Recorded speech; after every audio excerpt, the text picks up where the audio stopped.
Portal HSM Online tem a participação de Christian Barbosa, presidente da Tríade e especialista em produtividade. Christian, muito obrigada pela sua participação aqui no Portal HSM Online. Obrigado a vocês pelo convite. O nosso assunto hoje é a gestão do tempo. Eu gostaria de começar, então, a entrevista te perguntando um pouquinho sobre esse assunto em relação às reuniões. Você tem uma linha de raciocínio em relação à produtividade nas reuniões, né? Isso, Patrícia. Primeiro que hoje o Brasil está contaminado por excesso de reuniões. Nós temos empresas que estão brigando para ter sala de reunião porque não tem sala de reunião suficiente. Esse é um dos indicadores que a gente está começando a ter problemas com relação à gestão das reuniões corporativas. A gente fez uma pesquisa no ano passado com a revista Você S.A., com mais de 4 mil executivos aqui no Brasil, onde a gente queria saber como que eram as reuniões produzidas por esses executivos. E a gente chegou a um número que apenas 1/3 das reuniões nesse país servem para alguma coisa. Os outros 2/3 são tempo completamente desperdiçado, é tempo completamente jogado no lixo.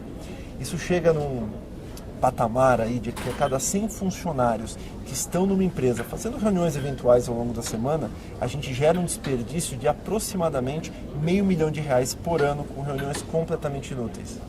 Então, às vezes a gente ouve aquelas frases, vamos cortar custo, vamos cortar despesa, vamos cortar cafezinho. Eu falo o seguinte, vamos cortar reuniões e deixar o pessoal trabalhar e focar naquilo que é realmente importante, porque às vezes estão fazendo reuniões demais e trabalhando de menos. E aí precisa sempre ficar depois do expediente para conseguir tocar tudo aquilo que ficou para trás devido às reuniões que foram ineficientes.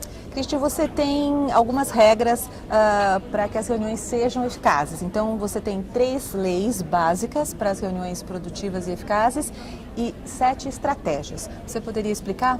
Sim, na Tríade a gente criou um modelo para a condução de reuniões chamado PAT, que são 3 fases que uma reunião tem. É uma tríade também a condução de uma reuniões. Então você tem a fase inicial, que é a fase de planning, de planejamento, ou seja, da pessoa literalmente fazer o prévio da reunião. E muita gente acha erroneamente que a pauta da reunião é suficiente para uma reunião ser boa. Muito pelo contrário. Uma pauta de reunião por si só, com assuntos totalmente díspares um do outro, acaba favorecendo com que a reunião seja desfocada. Acaba ajudando com que as pessoas percam o foco ou criem conversas paralelas nessa transição de um assunto para o outro. Então, o que a gente recomenda na fase de planejamento é que você defina o objetivo para a reunião. E no máximo 1, 2 para condutores não treinados. Então, você tem que ir para a reunião sabendo o que você vai fazer quando aquela reunião terminar. O que vai estar concluído quando a reunião terminar. Esse é o teu objetivo. Um objetivo bem específico, de preferência mensurável, muito claro. E esse plano de ação para alcançar esse objetivo é sim aí, podemos dizer, essa pauta ou pontos de discussão. Mas que vão estar todos atrelados e amarrados a 1 ou no máximo 2 pontos centrais. Então isso deve ser enviado previamente para as pessoas. O que a gente vê hoje nas empresas é que as pessoas convocam reuniões pelo Outlook, pelo Notes, e no invite só botam um assunto da reunião, reunião de vendas, 4º andar, das 10 às 12 horas. Isso não é suficiente. Você tem que especificar qual o objetivo, o que vai ser discutido e quanto tempo que cada ponto vai levar. Isso ajuda as pessoas a se prepararem melhor e nortearem melhor o que elas vão fazer. A segunda etapa dessa tríade é o que eu chamo de ACT, ou seja, basicamente é a condução da reunião. É a reunião propriamente dita acontecendo de verdade. Aqui no Brasil não é muito comum esse papel do condutor, que é aquele cara que vai conduzir a comunicação durante a reunião, que vai conduzir as pessoas para atingirem aquele objetivo. Em outros países a gente vê isso como uma forma muito comum, né? As pessoas terem sempre um condutor que conduz todo esse processo. Aqui está começando agora. Então o que a gente recomenda é que a reunião tenha uma pessoa que vai conduzir o processo de comunicação, que essa pessoa não precisa ser o líder, essa pessoa pode ser um estagiário, ou até o presidente da reunião, não importa, mas ele não tem que ter cargo, ele tem que ter um perfil de assertividade, tem que ser um cara pontual, tem que ser um cara com poder de síntese e foco muito grande, tem que ser uma pessoa extremamente assertiva para saber cortar, dizer não e trazer o pessoal para quando eles precisam. Então, conduzir a reunião é fazer com que você faça com que a comunicação flua atrelada aos objetivos que foram mapeados e aos pontos de discussão. Isso ajuda a reunião a fluir melhor. E uma outra dica dentro desse propósito é um dos 7 princípios já. Toda reunião deveria ter uma forma de ver como que ela está sendo feita através do tempo, mensurar o tempo da reunião. E como que as pessoas fazem isso comumente? Elas acabam fazendo por um relógio. Então nós temos as 10 a tal horário para fazer essa reunião. E essa coisa do relógio progressivo, ele indo para frente, ele não dá a sensação de que a reunião está acabando e as pessoas acabam se estendendo demais. O que a gente recomenda?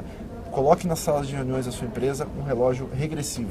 Isso que eu ia falar, um countdown. Um countdown, exatamente, para as pessoas Olha, temos 1 hora e começa 1 hora, 59, 58, 57, 56 e assim por diante. Isso ajuda as pessoas a focarem realmente no que precisam ser falado e a sensação de controle de tempo ela é maximizada.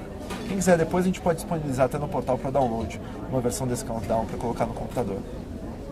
E a terceira etapa das reuniões é basicamente o track, que é o acompanhamento. É fazer com que a reunião, quando terminar, tenha certeza de que ela foi bem concluída, foi bem cumprida. Numa reunião bem feita, no que eu chamo de reunião de resultados, a fase de acompanhamento ela é minimizada a sua importância, porque as pessoas saem da reunião já resolvidas, já sabendo o que vão fazer, então não precisa ficar cobrando todo mundo atrás do que faz e do que não faz. Então ela perde um pouquinho de importância. Mas o track, ele obviamente é a coisa de você mandar o que foi registrado, as principais ideias, os próximos passos para as pessoas. Isso que a gente chama do modelo PAT de reuniões, que é o modelo tríade de condução de reuniões dentro de uma corporação. Certo. E tem também no teu trabalho um diferencial que é quando não fazer uma reunião. É importante saber também quando a reunião não será produtiva, é isso? As pessoas hoje fazem reuniões por tudo, né? Então a gente tem vários tipos de reuniões dentro de empresas que poderiam ser cortadas, ou às vezes não cortadas, mas feitas de forma diferente. Por exemplo, uma reunião que às vezes as pessoas insistem em fazer é aquela reunião às vezes de uma reunião comercial, uma reunião onde você pega os vendedores numa segunda-feira e pergunta para cada um deles, olha, o que você fez na semana passada? Essa acaba sendo muitas vezes, em boa parte dessas reuniões, não todas, obviamente que tem exceções, mas é o mar das lamentações. Cada vendedor reclama do que aconteceu na semana passada, fala especificamente do seu nicho de atendimento, que às vezes não tem nada a ver com o nicho de atendimento do outro vendedor. Se tiver 10 vendedores nessa reunião, o primeiro e o segundo estão com pique, no último ninguém mais aguenta aquela reunião. Então é uma reunião que poderia ser feita de forma diferente, princípios diferentes dentro dessa reunião. Outra coisa, as pessoas, quando vão para a reunião, elas deveriam entender que reunião é tomada de decisões. Eu estou indo para a reunião para decidir na direção de um objetivo, ou para fazer um empowerment, às vezes. Se não vai ter possibilidade de decisão, eu nem deveria fazer essa reunião. Porque a gente vai fazer uma reunião, discute um monte de coisas, para ir para outra reunião para decidir alguma coisa. Então é melhor que você corte essa reunião como uma reunião que não vai ajudar você a dar um próximo passo na discussão desse assunto. No próximo programa, como lidar com pessoas não planejadas e o senso de urgência.